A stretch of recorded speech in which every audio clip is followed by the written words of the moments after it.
Oh my God, look at that boy go. Oh shit, he is fast. Oh yeah, fast as hell, fast as lightning. And guess what? This Tuesday I'm bringing to you the Real in the Field podcast. And it's gonna be crazy, just like this. Ooh. Alright guys, this right here is the very first episode of the Real in the Field podcast. If you're watching this right now, odds are you're a fan or a friend, and that means you care. And if you care, in my book, that means your family. So I just want to go ahead and start off by saying thank you, I love y'all, and I appreciate the shit out of you. So here we go. Since it's Taco Tuesday, I figure I might as well go ahead and rock out with some tacos. So I already got everything cut up, prepared to go. All we gotta do is grill it and feel it, baby. So right now I got 2 chicken breasts. They cut up real nice into bite-sized chicken pieces, perfect for tacos. Put it on my grill right now. Right now what I'm using is a motherfucking copper grill. This shit is the business. I highly suggest you get one. It's goddamn amazing. I'm gonna cook it right now on a medium heat temperature. Now copper is very conducive to heat. Very conducive. So this is very quick. And man, like it just cooks nice. It's easy to clean. I highly suggest getting your ass some motherfucking copper. Now on copper, you don't want to use metal. So as you can see, I got my wooden spatula. That way I don't scratch it. Because if you scratch it, it's over. It's a wrap. It's done. You ain't using it again. So we got a chicken on the grill. What is next, you're asking? Motherfucking seasoning. I like a little bit of adobo, because adobo is good for everything. You can literally put adobo on anything and everything. So I'm going to hit it with a little bit of adobo powder real quick. Woo! Smells good. I love it. There we go. Go ahead and do a little bit of spinning on it, because you know, like I said, this motherfucker cooks fast. This shit gonna be done real quick. And it's so easy, man. It's non-stick. I love it. Get yourself a motherfucking copper something. I got copper everything. Shit. Since this chicken is gonna be done very soon, I'm gonna go ahead and get the tortillas ready. Now what I did with the tortillas is I got 2 tortillas stuck together and I put them in the oven. Now what I do is I put them on broil on high. Note to self, if you're cooking anything on broil, you gotta pay attention, because it is really fast and it will burn the shit out of your food. So I'm gonna put this on high real quick, monitor it. When it turns brown, I'm gonna flip it over, and when it's brown again, they ready to go. And by then, this motherfucker should be done too. So let's do this. So our chicken is done, it's good to go, it's ready to put on the taco, almost. Because this right here is a motherfucking special blend of bomb ass shit. It's got so much shit in it actually that I had to make a list because I knew I couldn't remember it all. So what we got in here is kale, broccoli, cauliflower, carrots, white corn, spinach, onions, and green, red, yellow bell peppers. Yes sirree. That's what we got. That's what we're gonna do. So it's all blended up. I'm gonna put it right here on our chicken that is done. You know how I know it's done? Because when I did it, I made sure it was a little bit brown on the outside. Get that crispness. Because when it's crisp like that, it brings out a little bit extra flavor. So what I just did was I poured the special blend on there. My grill's already off. It's already off. So all I gotta do now is mix it in. And it's so hot that that sauce is gonna be hot as hell immediately. Now, to make this, I just made, you know, a half and half. I put the ingredients in there using frozen vegetables. You can get these frozen vegetables at any grocery store. They're mad cheap, and it takes a lot of time off your cooking experience, because then you ain't got to chop and process and all that shit. So now, I got it mixed up. I got my motherfucking tortillas ready, and I put some kale and regular ass lettuce in them. Give it a nice little bit of crunch. And then we're going to top it off with this chicken and special ass juice. Damn son, this look bomb as hell. Happy Taco Tuesday, y'all. Oh my goodness. I know by the time you watch this, you already gonna have done your Taco Tuesday. Hopefully you ain't missing out, man. It's an important ass holiday. I celebrate every Tuesday. But yeah, y'all can make this for yourself next week. Now, if any of those vegetables that I've listed are things that you can't eat, you know, just take them out. You can also put all sorts of shit in there. It's a blender. And the good thing about it is, if you got kids, man, put that shit in there and blend it while they're not looking. And then they're gonna be like, damn, you know, they're not gonna know what's in there, but it's good for them. You know what I'm saying? So look, I got my chicken on there. I'm ready to go. But you know what? We ain't done. Just because we got tacos made, don't mean we can't do a little something else. See that? Kale, lettuce. I'm gonna drop a little bit of chicken on there.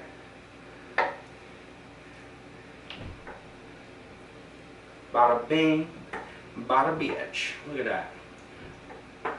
That is the shit right there. And the great thing about this copper topping is it's so easy to clean.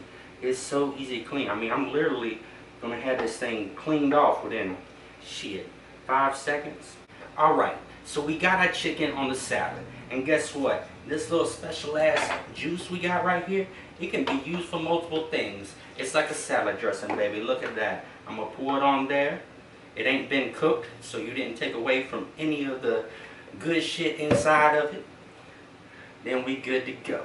And the great thing about this copper is it's extremely easy to clean. I'm gonna literally have it clean within 5 seconds. And what I learned as a chef in Hawaii is that if you keep a clean space while you're cooking, that means you're a good chef. At least that's what Nana told me. And Nana's old as hell. She's old as hell. She's like, Joseph, you're such a good chef. I said, why, Nana? She said, because you're so clean. You make no mess. I was like, oh, shit. Thank you, Nana. Plus, I cook for her every day, you know. You give an old lady a little bit of crispy chicken and she'd be happy as hell. But yeah, this is the finished product. Let me bring it in close and let you see what it looked like. I mean, look at that, guys. That is goddamn amazing. It looks so good. It was so quick, so easy. I got one eye, so I know that you can do it. And you can do it anytime you want, man. Taco Tuesday, motherfucking Wednesday, Thursday, Friday. You can switch it around any day you want, man. So yeah, I'm about to enjoy this real quick and then move on to the next segment of the Real in the Field podcast. Here we go, baby. So we've learned how to make tacos, and I'm not just talking about any kind of taco. I'm talking about healthy goodness. But now it's time to move on into the next educational but fun and hilarious part of the podcast. So I hope y'all ready. Let's go. Oh, goddamn. So this week's topic is very important and near and dear to my heart. What we're going to talk about is how if you got people in your circle that aren't good for you, they're not healthy, then you got to cut them off.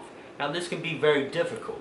I personally had PTSD, and that's even before I got stabbed in the face and lost an eye.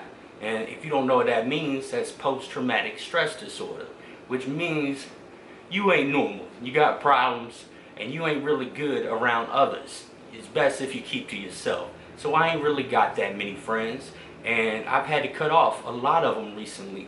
And you know, at first it was kind of hard to deal with, but after, you know, a couple of weeks of not having these people, I started realizing how much better my life was. So let's go ahead and get to the facts. So a few weeks ago, I was at a party.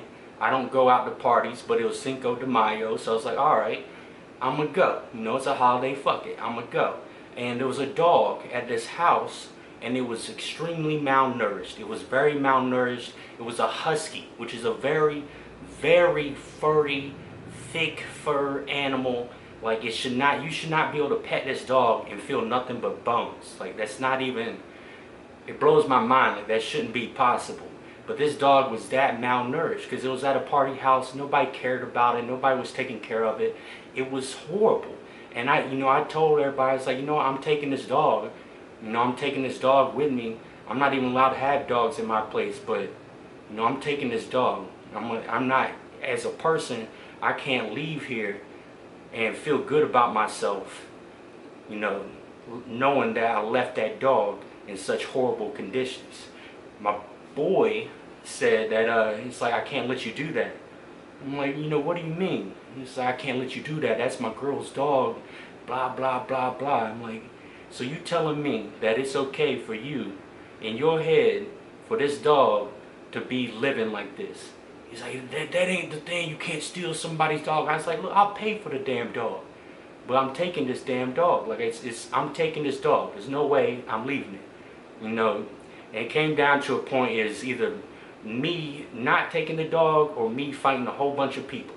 And I already lost the eye. I ain't trying to lose another one. So I just dipped on out, mad as hell. I walked home. I was pissed.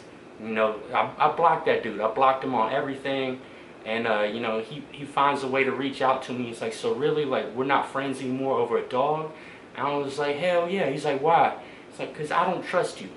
If you don't have love for an animal, and animals have unconditional love, then how am I supposed to trust that you love me as much as I love you?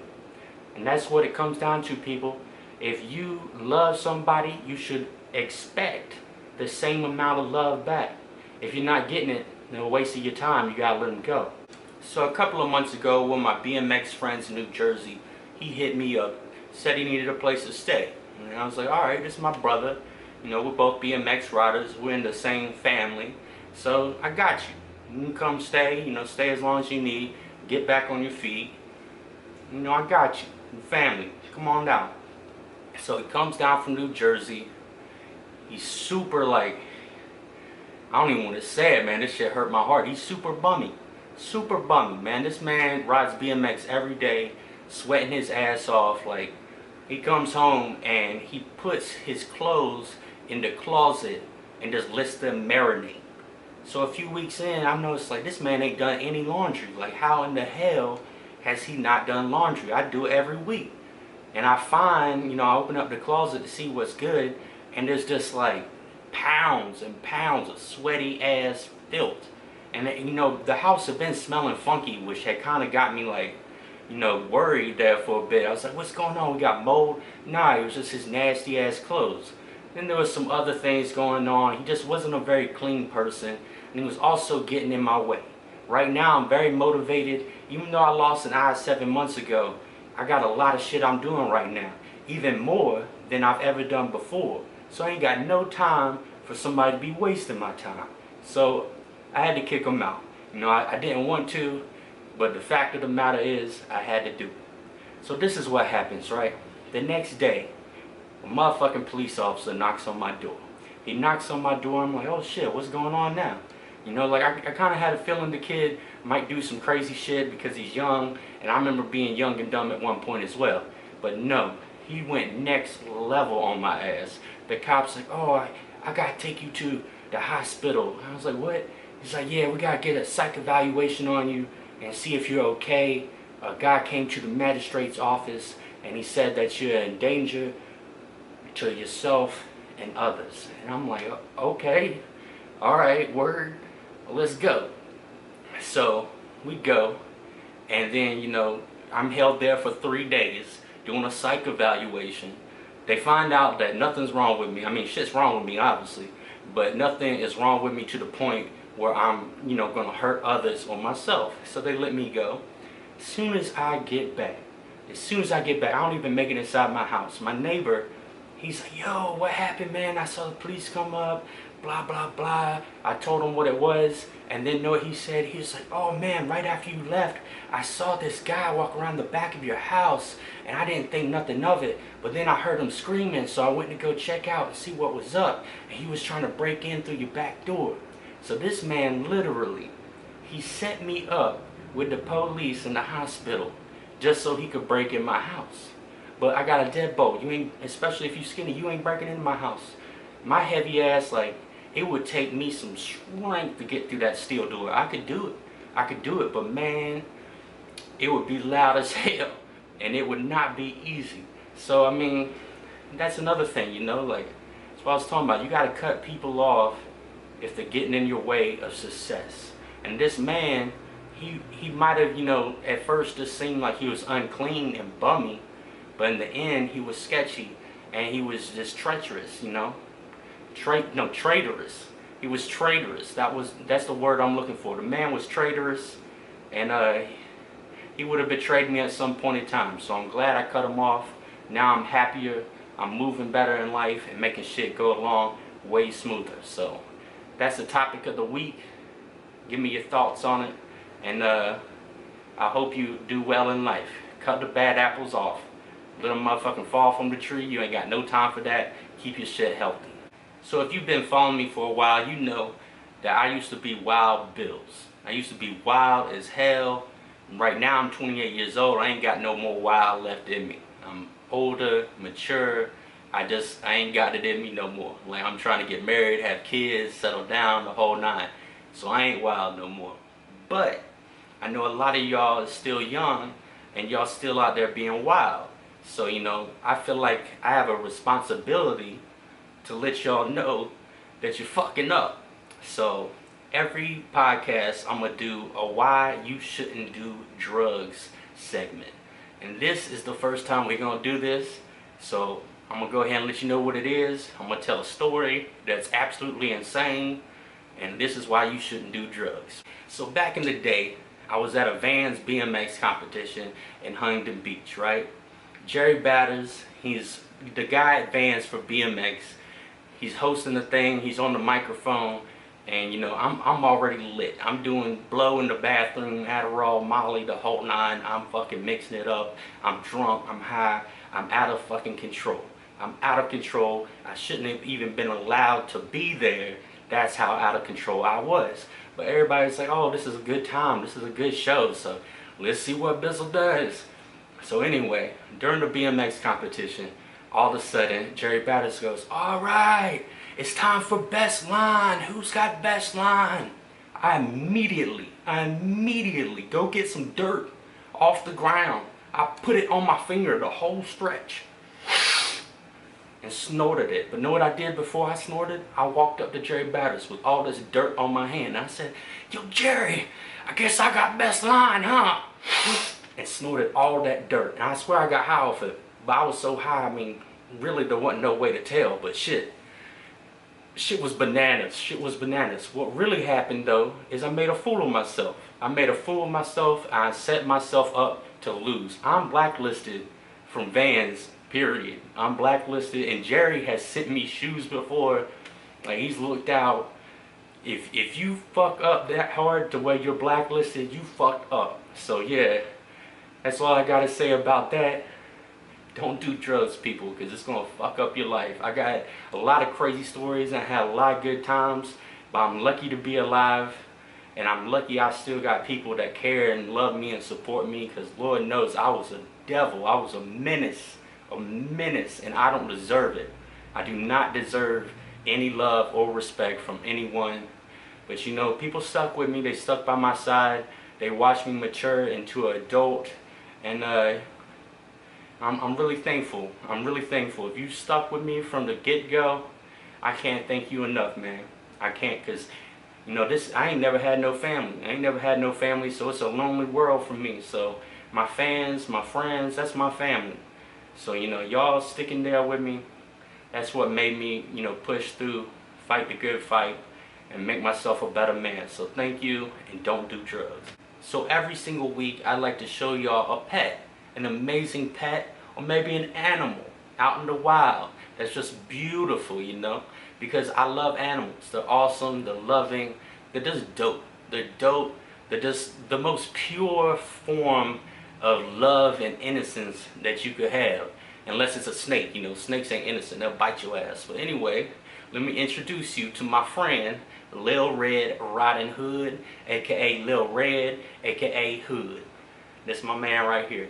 Now, I normally don't keep him in a motherfucking wine glass, but I wanted y'all to be able to see him, so I put him in here. He's beautiful. He's a betta fish. I liberated him from Walmart because Peter said that you should never buy a fish. You should never buy it because it's wrong that they sell them. So I stole his ass. I stole him right from Walmart. I'm like the Harriet Tubman of betta fish. And I plan on liberating as many of these motherfuckers as I can, because they make me happy and I'm doing a good deed. So yeah, I don't condone stealing, but if you're gonna steal, go to Walmart and take a motherfucking fish. And guess what? Tell them I said do it. And I hope they come at me with a lawsuit, because I'm gonna slap Peter's ass on them. And I'm gonna tell him what it is. Ooh, I'm about to drink my fish. But anyway, I'm gonna show y'all his environment. It's pretty cool. I couldn't afford to get him a real tank, so I made one out of some shit I had laying around. And that's what you gotta do, man. If you ain't got it, find a way to get it. So check this out. So what I got right here is a shelf out of a nice little plastic drawer setup. I didn't need it, so I was like, you know what? I'm gonna put my fish in here. I got a little black light above it to make it nice and cool, make it look dope. I got a nice little top hat off a tequila bottle in there just to make it even doper. I got a coffee mug in there because they like hiding and shit. They like, you know, being able to do their own thing where people can't see them. That's why I got a little bit of bush right there. He loves chilling under there. You know, I got the heater in there. I got the water pump, everything. I got a rave bracelet in there now. So he loves that, man. He loves it. It's much better than a small environment, because betas need bigger environments. They need to be able to swim around and have a good time. He's a very happy fish, and I love him to death. So yeah, that's the pet of the week. So today we learn about cooking, about being healthy, about being a better human, and all sorts of little goodness. But guess what? It's not over yet. It is not over yet, because what I say, we interviewing people every single week. So I got a special guest. He's here to teach y'all some shit. Welcome to the stage, Mr. Greenbody. Oh shit! It's motherfucking Mr. Greenbody up in here today, about to teach y'all how to have a green thumb up in your house. Yes sir, we're gonna make some vegetables up in the crib. This is how it goes down. Watch this. Alright y'all, so today I'm gonna teach y'all how to put some veggies up in your closet and grow them, so that way you got a fresh supply of goodness growing up in your house. Right here we have peat pellets, which is really just compressed dirt, and when you add hot water to it, they expand. It's absolute magic, and it's crazy. Take a look at it. You see that? That is small as hell, but when you add hot water to it, a few minutes later, it's gonna be massive. You know it's Mr. Greenbody, so I gotta have a green can for that ass. Look at that. Put that hot water in there. Let it marinate real quick. Bada bing, bada boom now. Ooh, ooh. Yeah, boy. That's what I'm talking about. Hey. Alright, so our peat pellets have expanded. They're much bigger now, and they're ready for seeds. But first, see, look how big they is. They big as hell now. Shit is mind blowing. First though, we gotta put holes in them. Poke some little holes in the top. I'm just gonna take a spoon, go blap, blap, blap, blap, blap, blap, throughout the whole thing. We got 10 rows of 5, so that's 50. We're gonna grow 50 plants indoors. So let me do this real quick, and then we're gonna drop 3 seeds in each one. Because what you wanna do is, I'm going to put 3 seeds in there. So what happens over time is one of them grows stronger than the others. So you're going to weed out the weaklings, and you're going to let the strong one grow. So yeah, let me take care of this real quick, and then I'm going to show you the grow closet. And guess what? All this is cheap. You can do it at home for $40. $40 motherfucking dollars, yeah. You know what I'm talking about. What I tell y'all, boy? Growing veggies in the motherfucking closet. Look at that. Look at that. Oh my goodness. So next week we're gonna show y'all what it is, and it's gonna blow y'all mind, because this shit right here gonna grow real fast, especially with that LED light setup. Oh yeah. So we had a real good time on the Real in the Field podcast tonight. I'm really happy I finally get to put this out to y'all, because I've been building and painting for months. And crazy thing is, technically, I'm not even ready to put out the podcast. The website is only a quarter of the way finished. It's up and it's live, but we're going to have a merchandise store. We're going to sell meal prep, all sorts of good shit. So I just want to thank y'all for watching, and guess what? It's going to get crazier every single week. It's going to get crazier. So go ahead and hit that subscribe. throw a little like in there, do a little comment, and show Bizzle some love. Thank you guys so much.